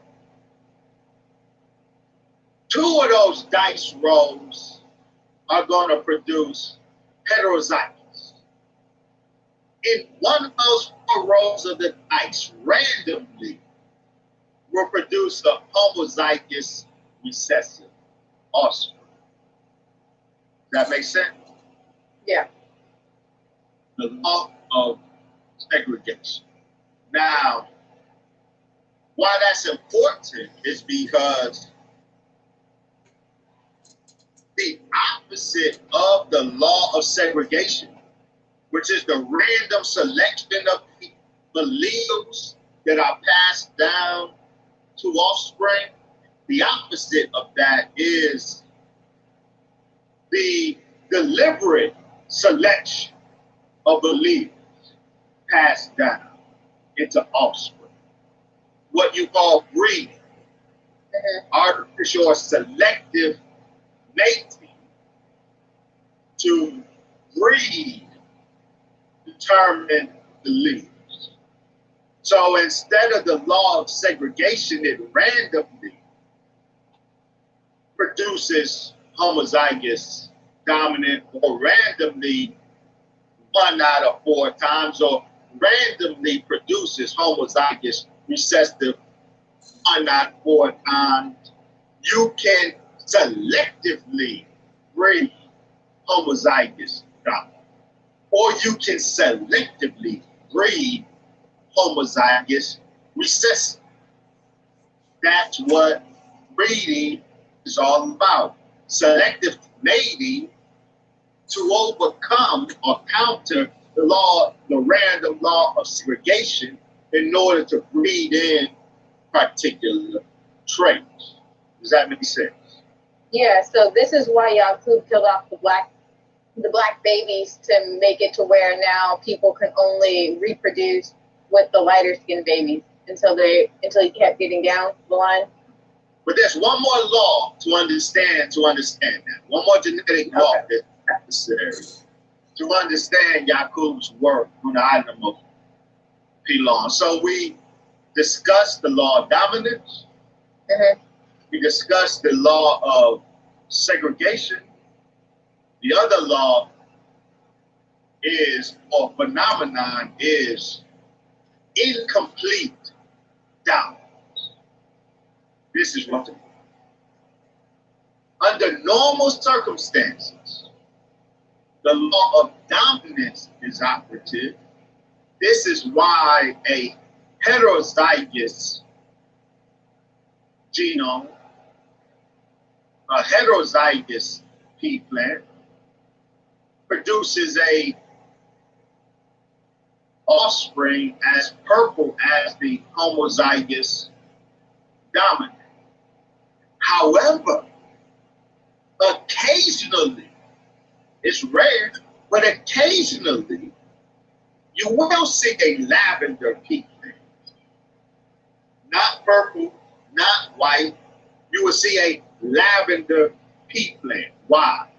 Because of the phenomenon of incomplete dominance. This is when the law of dominance isn't fully operative, and that dominant gene does not efficiently express itself, and it does not efficiently or totally inhibit the expression of the recessive allele. And as a result, you do get a blending of the two. So the phenotype becomes a blend. Now that's very rare. Under normal circumstances, the law of dominance is expressed. Either a purple plant, 3 out of 4 times it's a purple pea plant. Rare, unruffled of the ice will give you a white pea plant. That's normal 3-to-1 ratio. Even rarer than that homozygous recessive. When you talk about random mating, even more rare is the lavender pea plant, because incomplete dominance doesn't occur often. But when it does, it produces phenotype that is a blend of the two. Now,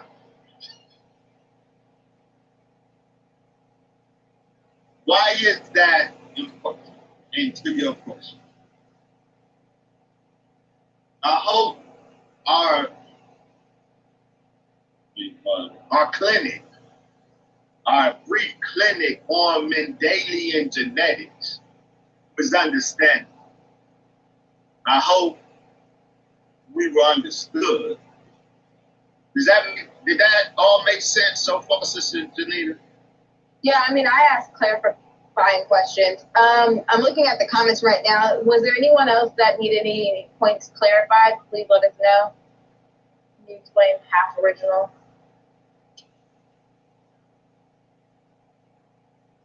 Well, yeah.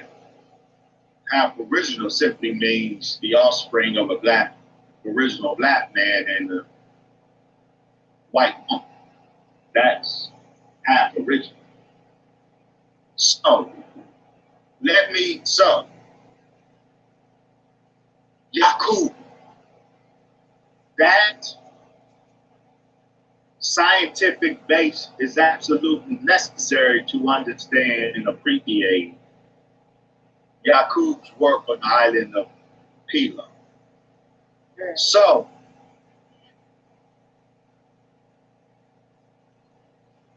when Yacub, who was a black Arabian, the ancient Arabians were very black.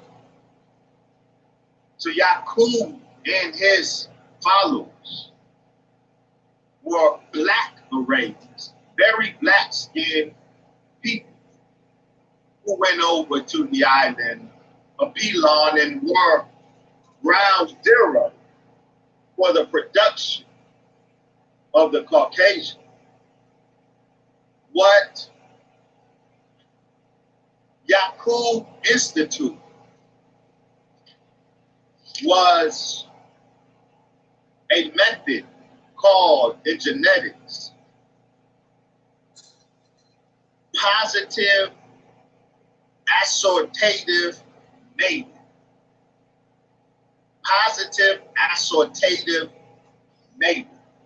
Assortative mating is non-random mating based on phenotype.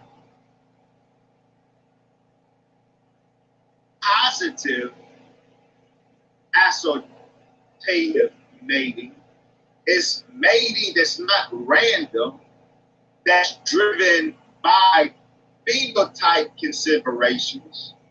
Positive assortative mating means the two that are mating are similar. There's the deliberate decision to mate similar, phenotypically similar people versus negative assortative mating, in which two different phenotypes are deliberately mated. Does that make sense? Yeah, I'm thinking of how kings and queens would choose mating based to keep power. So cousins would marry each other to keep power, or someone would go from another country for the countries to join, and those were deliberate, is kind of how I'm thinking of it in terms of how it's played out in history. Right, but the important detail with assortative mating is not just the non-randomness of the mating, but the non-random mating is based on phenotype considerations. Right. Observable traits. So in positive assortative mating, two similarly looking people are mated together, meaning they are similar in particular observable traits, versus negative assortative mating, where deliberately two people of different phenotypes are mated together. Now, Yacub used a method of, among those black Arabians, of assortative mating. Now, I have to confess this.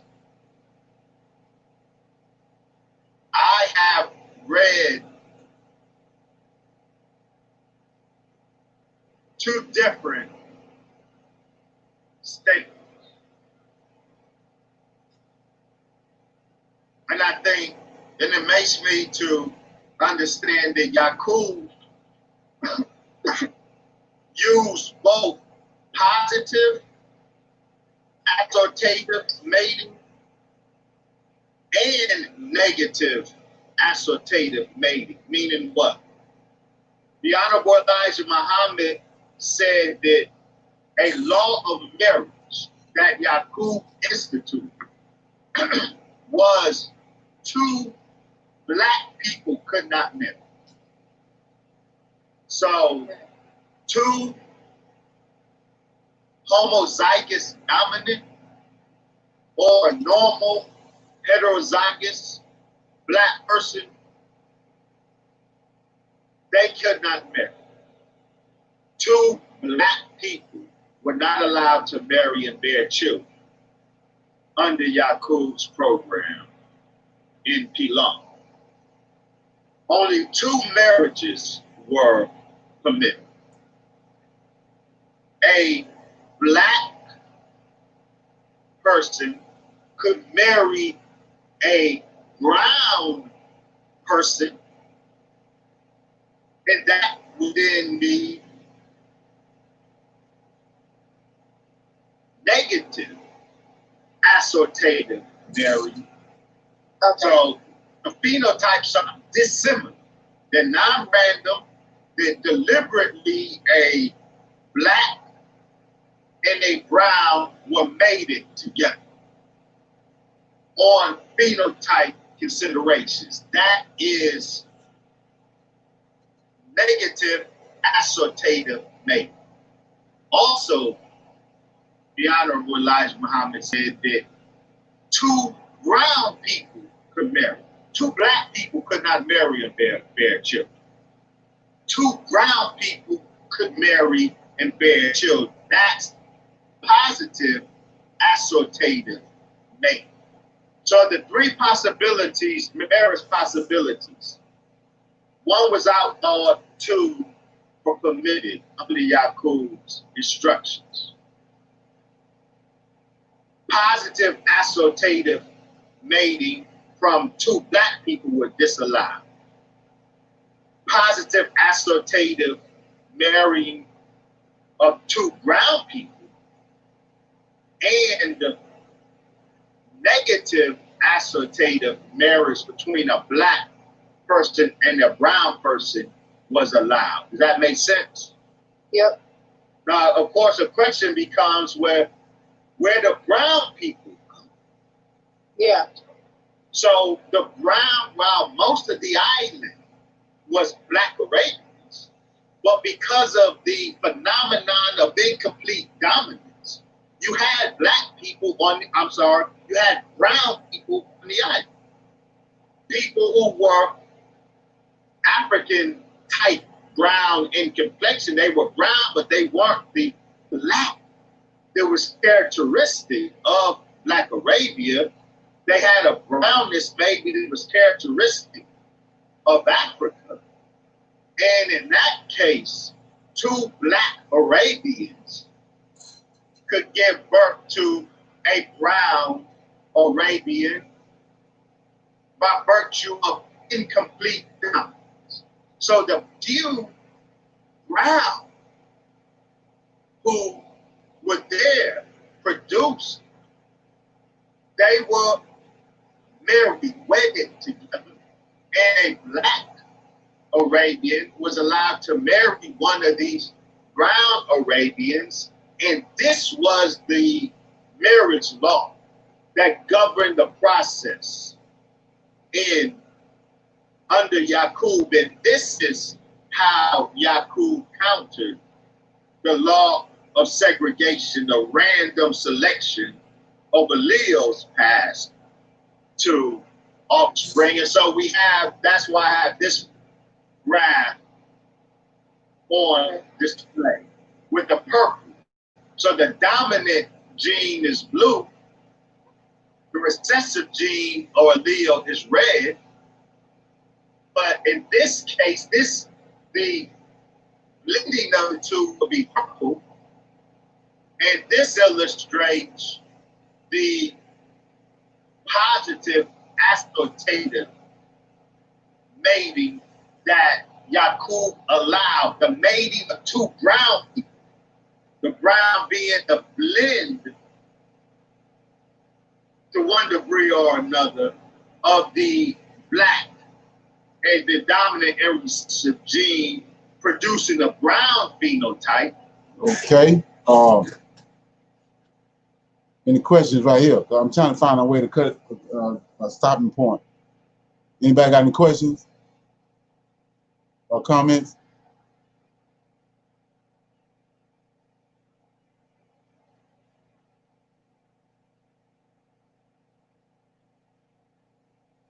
No questions or comments?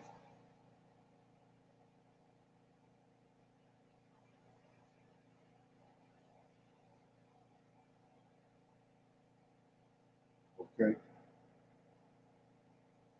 Still there, Arlen?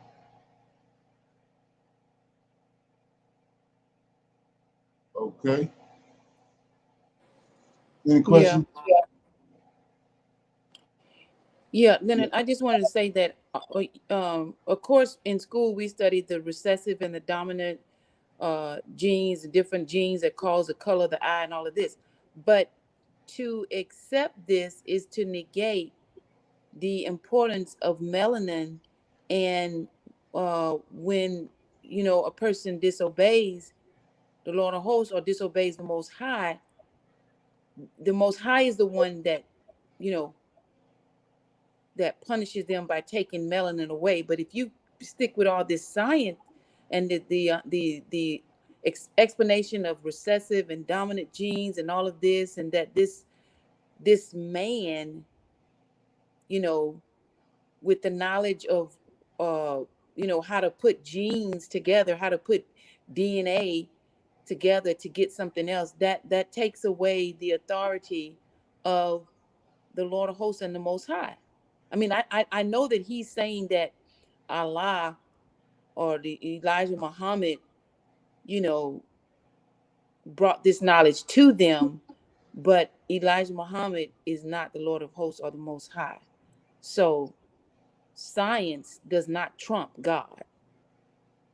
Right. It's, it's a long explanation, but I'm trying to listen to him and follow him.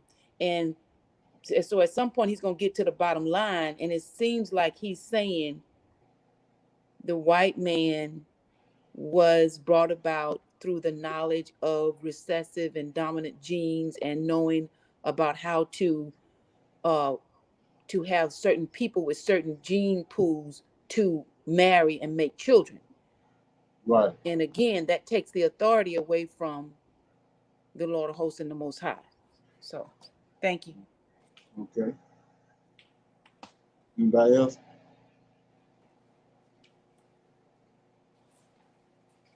Anybody else?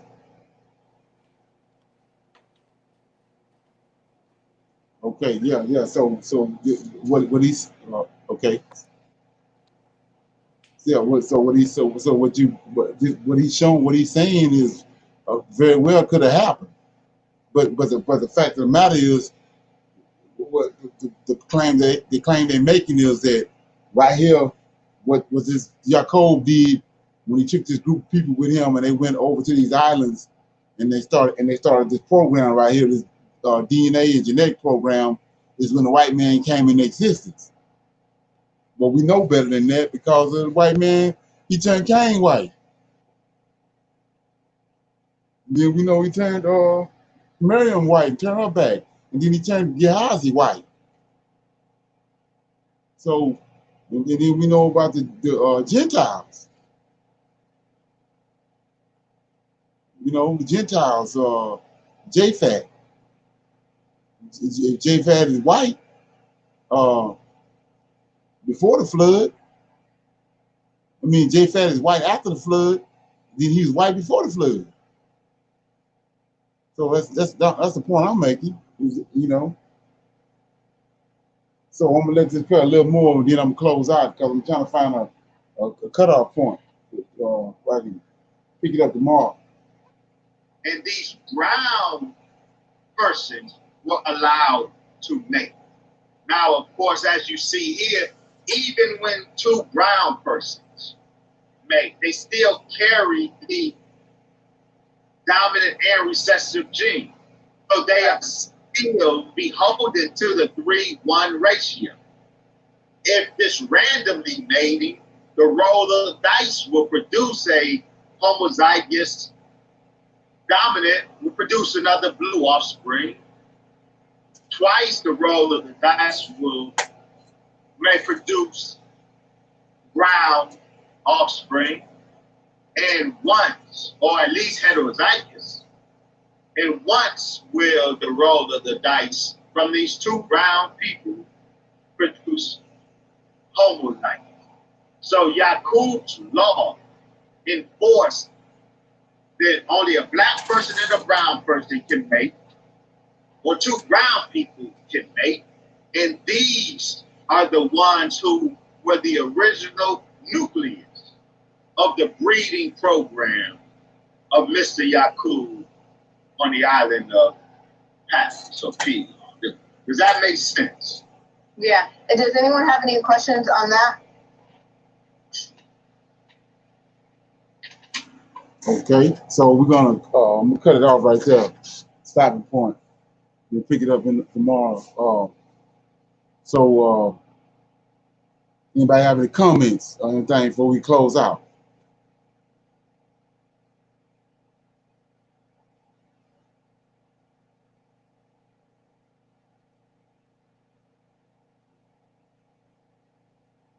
Yeah, well, that's what it is. If you go to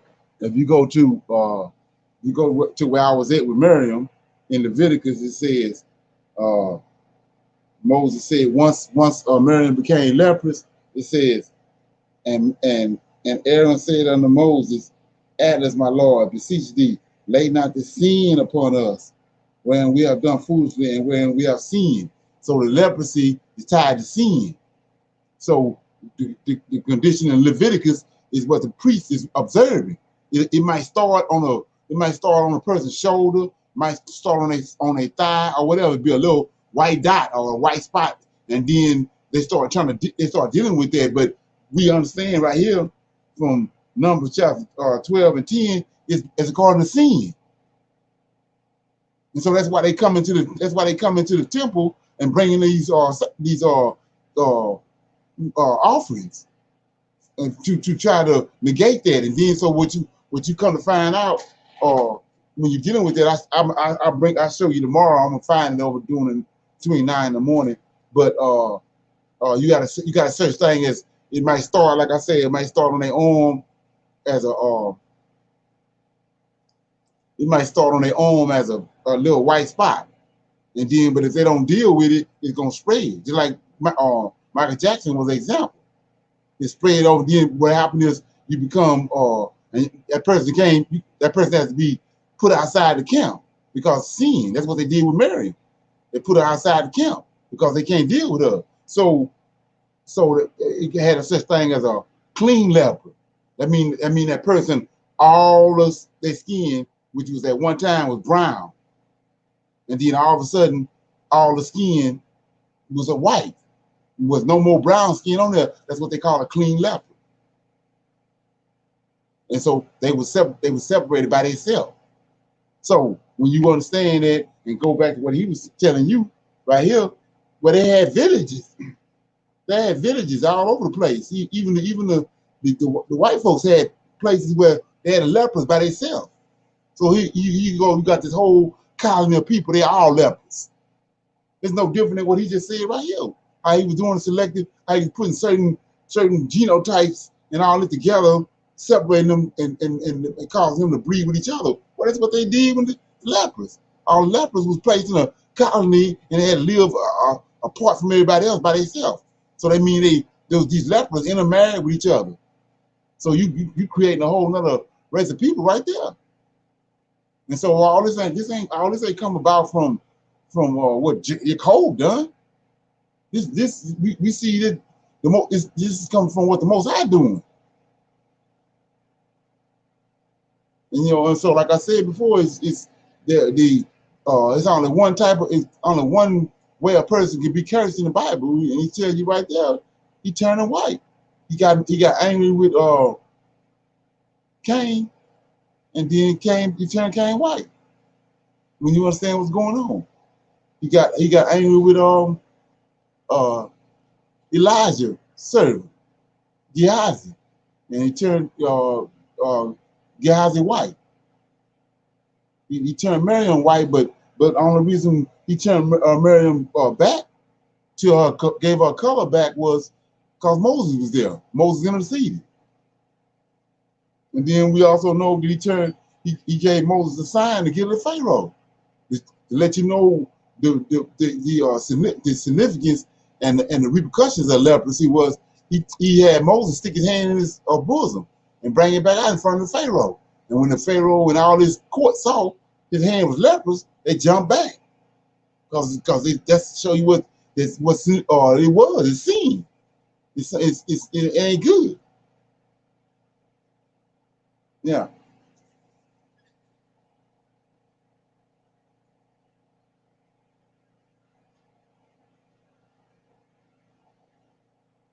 Well, you saying how long does the program last?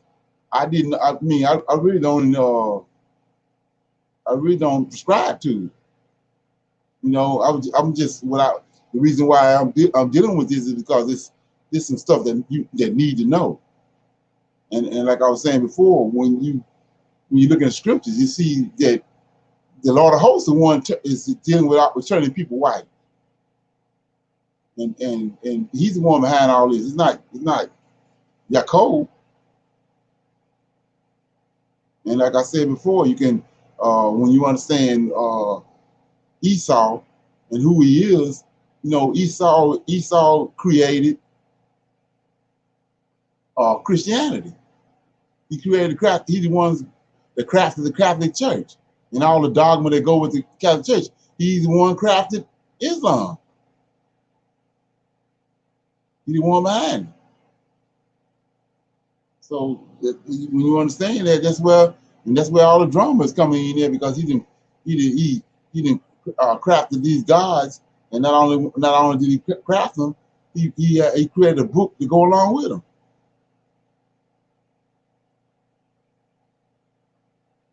Right. Okay.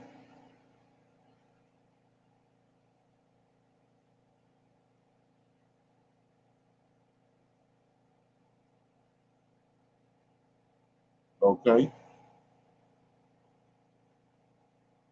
You say that vitiligo and leprosy is two different things. Yes. Didn't Michael Jackson have vitiligo? Right. But I mean, both of them is a result of sin, right? Oh, I don't know. Yeah. As I'm saying, they got a biblical base, because that's just like I was saying before with the Antarctic. If you go to the very beginning, the Most High said that he caused the waters to go to the waters to recede, and he brought dry land up, and the land was good. So it's the land that where we at, in the land where in Africa and the Middle East, the Garden of Eden, it produced plants come up out of it. So what's up with the land that's over there in Antarctica? Something had to happen. The reason why it's ice on it, and the reason why it's not producing vegetation like the rest of the land. Because he said that he didn't say nothing about no ice. He said he caused the water to recede and land came up, and all the land was good. Means that all the land produced. It gave forth seed, barren plants.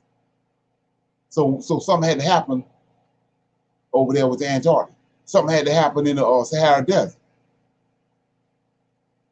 That's what these people then. That's another story for another day. But these are the stories that taken away from us that we don't know nothing about. But something had to happen. If you follow the narrative and follow how the Most High operate, what happened to that land? That it's not doing what the Most High created and formed it to do. Something happened. So it's the same with that. Villalago and he said when he created Adam was perfect. So we know where leprosy come from. So where did the Villalago come from? It can't be nothing good. So it's got to be a result of sin. Okay.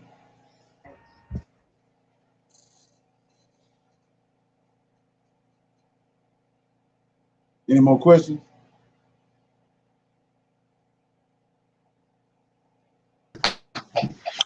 Not right now. There's nothing else in the chat. Okay. Yeah. So we're gonna cut it off right there. We had like 2 hours and 11 minutes. So we got about another 2 hours or so. I'm gonna split that up into 2 parts. One in the morning, incorporate into the regular class, and then the other one at that night. Okay. And, being that nobody else don't have nothing else to say, say shalom, and another shalom. See y'all in the morning at 9 o'clock.